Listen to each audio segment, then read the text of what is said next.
বন্ধু, আমি না গান শিখছি। এখন তুই একটা কাম কর, আমি গান কই, তুই ভিডিও কর।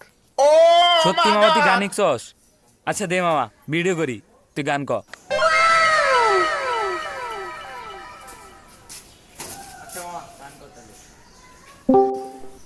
সেই তুমি কেন এত অচেনা হলে, সে আমি কেন তোমাকে দুঃখ দিলে।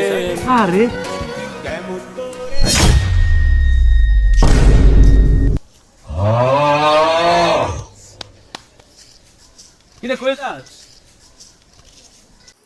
আই হাই বন্ধু, মনে আমার গান শুনে ইমোশনাল হয়ে গেছে। বুঝো না বোন, আমি কি সুন্দর গান গাই, ইমোশনাল তো বই। যাই হোক, গানটা একবার শুনি ইউটিউব আপলোড দেওয়ার আগে। সেই তুমি কেন না হলে, সে আমি কেন তোমাকে দুঃখ দিলে। क्या हो रहा है भाई, यहाँ पे যেমন क्या हो করো रहा है? এত দূর বাল, গানই করবো না।